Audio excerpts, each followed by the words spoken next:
पश्चिम बंगाल में अगले साल विधानसभा चुनाव होने हैं। इससे पहले राज्य में सियासी सरगर्मियां तेज हो गई हैं। इस बार होने वाले विधानसभा चुनाव में बीजेपी ने अभी से जोर आजमाइश शुरू कर दी है।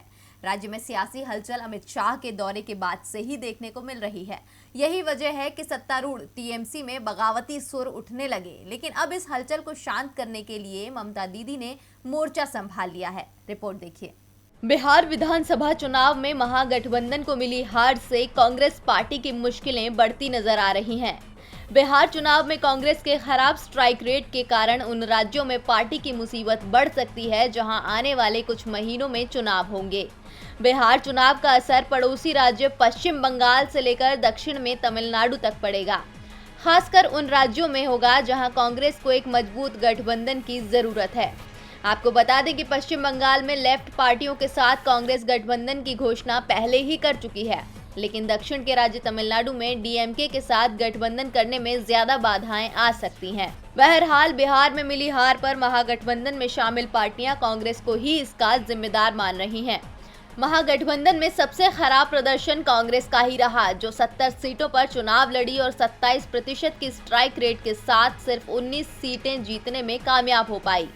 बिहार में मिली हार को लेकर बिहार कांग्रेस के अनुभवी नेता और कटिहार से 5 बार के लोकसभा सांसद तारिक अनवर ने कहा कि हमें स्वीकार करने की आवश्यकता है कि राज्य में कांग्रेस पार्टी के कमजोर संगठन की वजह से महागठबंधन की हार हुई।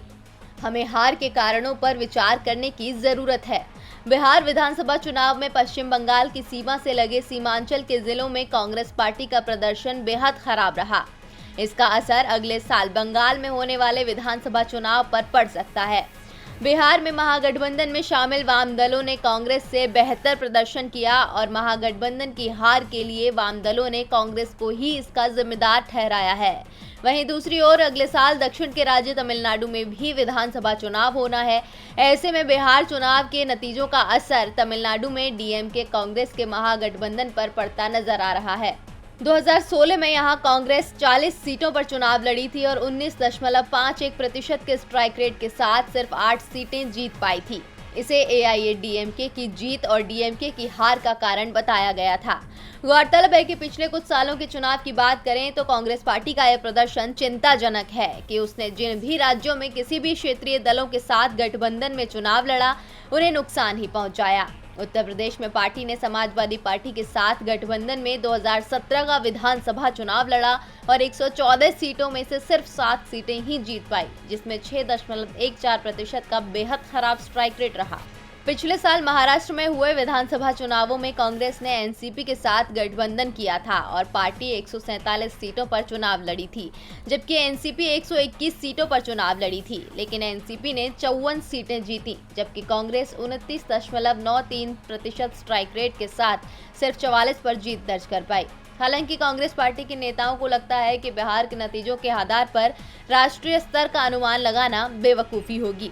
अब देखना यह होगा कि आने वाले राज्यों में विधानसभा चुनाव को लेकर कांग्रेस क्या रणनीति बनाती है। टीवी लाइव की रिपोर्ट। हमारे चैनल से जुड़े रहने के लिए YouTube पर टाइप करें DB लाइव, सब्सक्राइब बटन को क्लिक करें और बेल आइकन को दबाना न भूलें ताकि खबरें आप तक पहुंचती रहें। देखते रहिए DB लाइव, क्योंकि यहाँ हैं खबरें लगातार।